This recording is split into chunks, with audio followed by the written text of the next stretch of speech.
Bueno, vamos a meternos de lleno en uno de los cuentos para mí más increíbles de Jorge Luis Borges.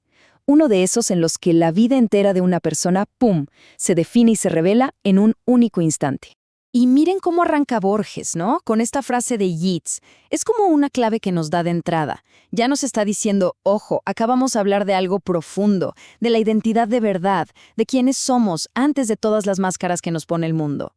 Y esta es la pregunta central de todo, ¿no? La gran incógnita que Borges nos plantea y que va a intentar responder a través de la historia de un hombre, un tal Tadeo Isidoro Cruz. Acá Borges es súper directo. Nos dice, miren, no les voy a contar toda la vida de este tipo de principio a fin. No, a mí me interesa una noche. Una sola. Porque en esa noche, nos dice, está todo. Está la cifra secreta, la clave de su destino. La historia empieza así, de golpe, en medio de la acción. Estamos en 1870. Un sargento de la policía rural, nuestro Tadeo Isidoro Cruz, tiene una orden bien clara. Tiene que ir a buscar y apresar a un gaucho desertor. Así, sin más, en la inmensidad de la pampa. Pero claro, para entender de verdad qué significa lo que va a pasar esa noche, tenemos que rebobinar un poco. Hay que saber quién es este Cruz, de dónde salió, qué lo trajo hasta acá a este punto. Vamos a ver su historia. Su vida arranca ya complicada. Nace en medio de la violencia, su padre muere en batalla. Es un hombre de campo, de la llanura. Y fíjense esto, su primer acto realmente importante es matar a un tipo en una pelea a cuchillo. Se vuelve un prófugo, un matrero. O sea, se convierte, qué ironía, ¿no?, en lo mismo que el hombre que está persiguiendo ahora. Pero bueno, lo atrapan. Y ahí su vida pega un volantazo increíble. Es como si dijera, listo, esta etapa se acabó. Intenta enterrar ese pasado, empezar de cero, ser otra persona completamente distinta. Lo meten en el ejército casi a la fuerza, pelea en guerras civiles y de a poco se va acomodando. Se casa, tiene un hijo y termina ascendiendo a sargento. Es la metáfora que usa Borges, que es genial. Deja de ser el lobo, el animal solitario y salvaje, para convertirse en el perro gregario, el que sigue las reglas y vive en la manada, en la sociedad. Y viéndolo desde afuera, uno diría que le fue bien, ¿no? Tenía familia, un trabajo respetable, era alguien. Había, digamos, corregido su pasado salvaje. Pero, en el fondo, muy en el fondo, algo no cerraba. Esa vida civilizada era como una ropa que le quedaba chica, que no era la suya. Bueno, y con todo esto en mente, volvemos a la persecución, a esa noche fundamental de 1870. Porque todo ese conflicto que Cruz venía guardando está a punto de explotar. Su pasado, su presente, todo va a chocar de frente.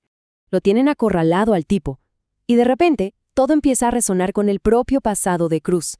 El lugar, el grito de un chajá, es como un déjà vu, y sobre todo ve a ese hombre solo, peleando como una fiera, con un coraje brutal contra todos, y esa imagen le resulta terriblemente familiar.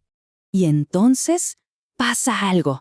Mientras pelea, casi en automático, en la oscuridad, algo hace clic en su cabeza. Es una revelación, una epifanía. Despierta una verdad que estuvo ahí, dormida, durante años y años.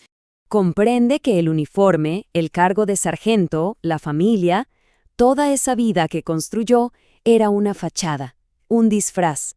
Él no es un perro que sigue órdenes. Él es un lobo. Siempre lo fue. Este es el momento cumbre, porque en la cara de ese desertor, que por cierto el cuento revela que no es otro que Martín Fierro, Cruz no ve a un enemigo, se ve a sí mismo, ve un espejo, ve al hombre que una vez fue y al que en realidad nunca dejó de ser. Y claro, esta comprensión tan brutal no se queda solo en un pensamiento, en una idea.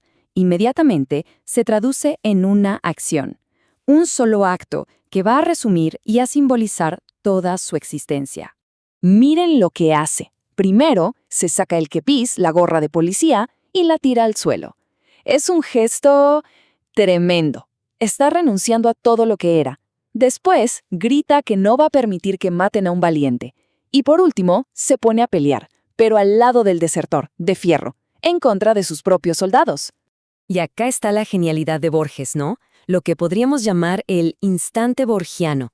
La idea de que el destino no es una cosa que se va construyendo de a poco. No, es un flash, un momento de lucidez total, en el que una persona, a través de una acción definitiva, entiende para siempre quién es. Y en ese acto se define todo. El cuento termina ahí. Y nos deja pensando. Nos deja con esa pregunta flotando en el aire. Si toda una vida pudiera resumirse en un solo acto, ¿cuál sería? ¿Cuál es ese momento que revela nuestra verdadera cara? La que teníamos, como decía la frase de Jets, antes de que el mundo nos empezara a contar otra historia.